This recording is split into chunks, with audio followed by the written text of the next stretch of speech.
Welcome to Ellen Ruth Soap. I'm Ellen, and today we're going to make an aloe vera soap using this fragrance from Nature's Garden. It's called Onyx Frost, and this smells so good. Let me read the scent description to you. It's really nice. Let's see. It says, top notes of lemon, eucalyptus, and mint, middle notes of lavender, clove, and jasmine, and base notes of cedarwood, sandalwood, and musk. It's really fresh, and I think it's unisex and wintry smelling. So I'm thinking of winter, and what I want to do is leave the body uncolored. This fragrance had a couple of cautions: no discoloration, no separation, and good scent retention, but it said that it does cause acceleration. So we're going to proceed with caution with this and mix the fragrance in at the last minute, because I want to just do one little swirl color with this Harlequin Shimmer Mica from Rustic Essentials. Sorry, I have all these names in my head. Rustic Essentials, and this is really beautiful. It's green with a little blue kick under it, kind of aqua green. It's very lovely. And one of the reasons I wanted to use that color is because I have these little snowmen. I'm missing a couple, but they're so cute, and they have the little green scarf, and so I want to do a little snowman on each bar of soap to represent kind of the winter theme of this fragrance. But I'm a few snowmen short. I get 24 full-size bars out of one of my big slab molds. So what I did was I made some melt and pour snowflakes. So a couple of bars, there we go. I unmolded one. Isn't that cute? So a couple bars will have snowflakes, and most of them will have snowmen to kind of go along with the winter theme. So I talked about the color, talked about the fragrance. It's going to be aloe vera. We're going to work with an accelerating fragrance today. That's it. Let me get everything pulled together, and let's come back and make some winter inspired. I'm going to call this soap Winter Frost Soap. All right, we are back for soap additives time. I've got my kaolin clay, my colloidal oats. We're going to get it in here. And I just wanted to say, one of the things that I really like about Nature's Garden supplier is they have very good write-ups on their fragrances, good review section, and they usually have an accompanying YouTube video short where you can watch how the fragrance behaves in cold process soap, and it is so helpful. So check that out and subscribe to their YouTube channel. Good stuff on there. Anyway, let me get this blended up while our aloe vera lye solution is cooling, and we'll come back to make soap.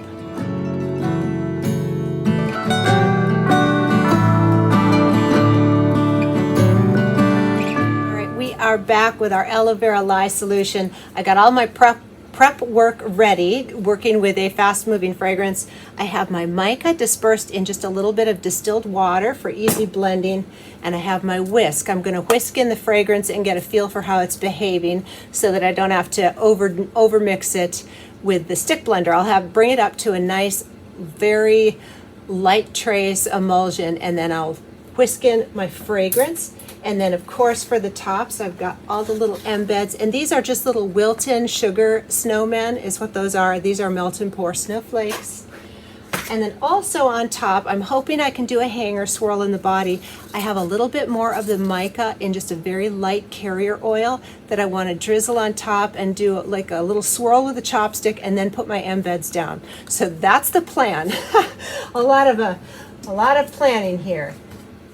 I'm trying to have it all ready to go here before we get going. So, aloe vera lye solution. This is 50% distilled water, 50% aloe vera juice. It has cane sugar in here, tussa silk fibers, and sodium lactate. So that's what's going on in the pot. So let's get to it. Again, I'm just going up to an emulsion. Definitely need emulsion, but a very, very light trace before I split off for my color. And then, of course, we'll add the fragrance. Don't let me forget the fragrance. I've actually done that in the past, where I'm holding the fragrance off to the end at the last minute and forgot it completely. So yell at me if I forget it. You tell me.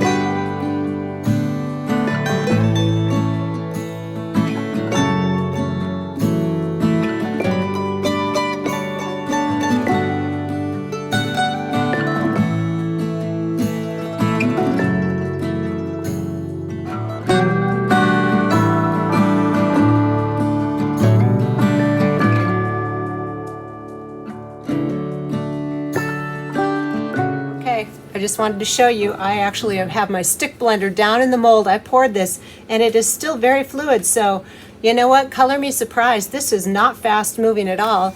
So it's one color. I'm just giving it another blend in here. And my green is just sitting here. I'll wait till it thickens up a little before I pour my layers. Pleasantly surprised. Not a fast moving fragrance, for me at least, in my recipe. Yeah. So this is an impromptu fix, but we're going to get it done. All right, you guys, this is funny. It's been about 10 minutes. I did the dishes, I took the garbage out, and I'm still at a very light trace. But I'm going to go ahead with the swirl here. We're going to do a hanger swirl. Yeah, this is almost funny to me.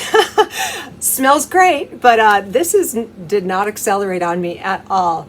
And I was soaping at about 85 degrees on both my lye and my oils. So, all right, let's get moving.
The next day, and I did not have this wooden lid on last night. I just put it on here for the big reveal.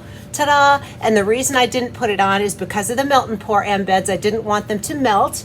So this just sat open like this on my table last night. And look at how pretty that came out. I'm so happy with the colors. I had to pull up two of my snowmen because they were sinking down and there are two of these snowmen. Anyway, I put snowflakes on there, so we will have snowflake bars and snowman bars. But I am loving it. This fragrance smells divine, and we'll talk more about that as we get in. So let's see how those swirls came out on the inside.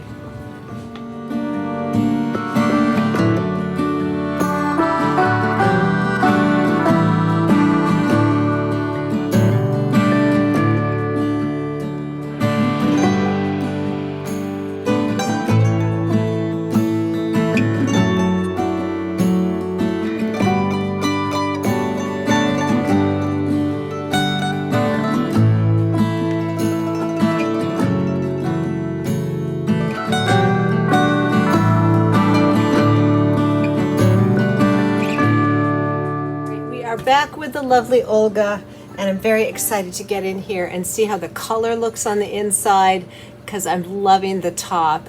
So I'm going to turn this around this way so I can hopefully see my little snowmen up there. So the trick is going to be to not lop off any snowmen. Looks like we're doing okay. Because these are sugar snowmen, they will not slice with the slicer. It would just knock it off. It would knock it off of the top of the soap, and I don't want that. So we definitely have to miss the snowman when we cut. Oh my goodness. Look at those swirls. I'm so glad I just waited and went and did the dishes and waited for the soap to thicken up, because if I hadn't, it would have muddied up. But this is beautiful. Oh, I'm so happy. Yay. Really cute, and we'll definitely get some soapy patterns on this. Look at those cute little guys. So cute. So bean sugar, this will just dissolve off after several uses of the soap, It's not harmful for your drain or anything. And I'm really hoping that the average person who buys a bar of soap will know not to eat that. I guess you could put a warning label on your soap, you know, don't eat, but I feel like that would be insulting to a person's intelligence. That's my opinion. So I am not going to put a do not eat warning label on here. I feel like that's sort of common sense. Maybe not. I don't know. Tell me what you think. Should you always put a warning label on something? Don't want to insult people's intelligence. So to me, it seems counterintuitive to want to eat that. But let me know your thoughts on that. Since it is sugar, should I put a warning label on my website or the soap bar? I'd love to hear your input. All that being said, we are going to have soapy patterns, and I'm delighted with these. And the next loaf has some snowflakes on it, so we will see how those little snowflake bars come out. And look how beautiful that color is. It is so pretty. Let's get into our next loaf that has the snowflakes on it, which I think are as cute as the Snowmen, and those are melt and pour soap. So sometimes I feel like labels can be a little insulting, but that's just my opinion. I didn't mean to sound derogatory. I hope I didn't offend anybody with that. I'm trying to line these up and talk. Not my best move. I think we got it. Most of those snowflakes are going to make it. Anyway, all that being said, let's talk about that swirl, that snowflake, and this fragrance. Okay, let's talk about the fragrance. First of all, wow, this smells really good. It's so fresh, and it does have a little bit of pine in the background and the musk and the sandalwood. It is a beautiful, I think winter, I mean, this could be a year-round scent. It's very fresh, and I love it. And the acceleration. So I watched the YouTube video that Nature's Garden provides for the tester, batter, and it did accelerate on her as she was making the soap. And I looked at their recipe that they were using. They share the recipe on there too. So if you're looking for a soap recipe to try, check out their YouTube channel. And I'm not affiliated with them. They didn't get, I bought this fragrance on my own, and this is just my opinion. But they have really good resources on their website also, free recipes and resources. Check it out, Nature's Garden. I'll leave a link down below.